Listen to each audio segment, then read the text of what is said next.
Hi, it's James McKernan again. Welcome back to my shop, the Scenery Farm. I'm just going to give you a little tour of my chop saw setup here. I build a lot of theater scenery and film scenery, and that's where my training comes from. And one of the standard things you're going to find in a shop like that is a fairly long chop saw bench.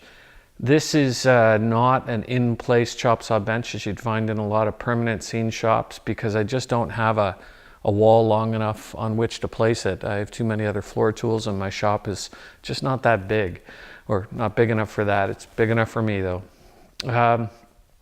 So the idea here is this is more of a mobile chop saw bench that you might see around a bit, and one of those uses.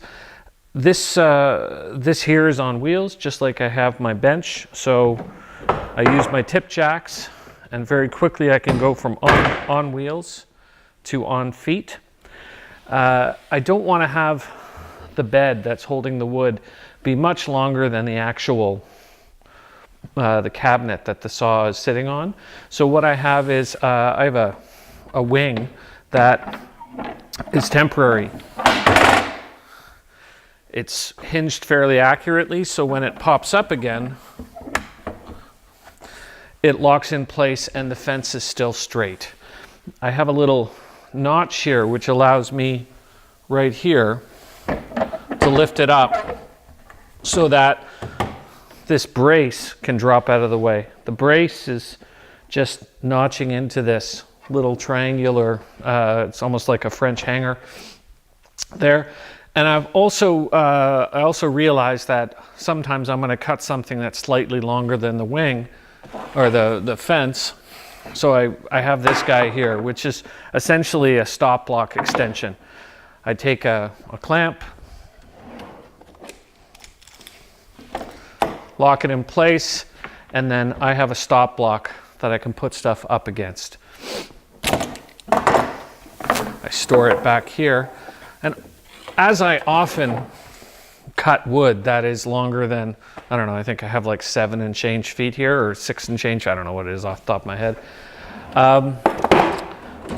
What happens is, if you look on that side, I have a fence extension, and a fence extension that, I'm just going to drop this, a fence extension, so I can cut, I think I can cut something like 12.5 feet pretty easily, and then with the fence, with the stop block extension, I can go out to 16. But this I have attached here on this wing using what's called a coffin lock. So right here I have these guys here attached, one on either side, and this is a standard piece of hardware you're going to find in the industry. By using a 5/16 Allen, you can lock these two pieces together. Essentially what's happening here is, as I turn it, there's this cam action that pulls the two pieces together. Those are called coffin locks. I just use a work stand to hold the off side of this. And before I start cutting, I just use a long level or a stick just to move this side to side and get the height right. Because I'm always doing this, or often doing this, in different places in the shop, I have to do that each setup, but it takes seconds, so it's not really a big deal. And then when I'm using the chop saw, I'm gonna trim off the one end so it's square. I'll measure, set it up on this side so that I have the saw where I want it to cut. And then I'll use one of these vice grip locks to put the stop block right up against the wood, and then I'm ready for mass production. You know, cut 10 of these one after another, and I can often do 2 at the same time. This stop block, I'm going to come closer so I can show you. This stop block is set up so that it's a burnishing block that I've used for edging quite a lot. And the really good thing about this is it's rounded at the tip. but it's square to either edge. So as the wood comes up against it on the fence, the sawdust has a place to go. But I have other stop blocks. Sometimes I want it to be rounded this way, have a point right up against here if I'm putting a mitre or something on this side, and it still has a place to go, and the other side is here. Just the same as the burnishing block, just a couple hunks of maple. And then I have a longer one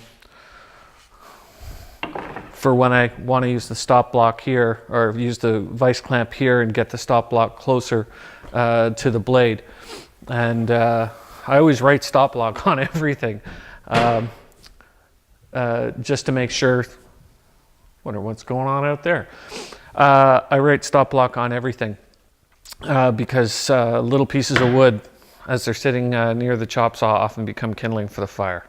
So have some drawers underneath here, have all my router bits in there, bunch of my cordless tools in there, routers in there, router bits and things in there, more routers in there, and then this is the drawer that I just put all of the vice grips and clamps. I have something climbing around in my ceiling. Fun. And then I also have my chop saw connected to an instant-on vacuum system, so that whenever I start the saw, the vacuum automatically engages. So I'm just plugging in one machine. Yeah, so this is my chop saw bench, and thanks.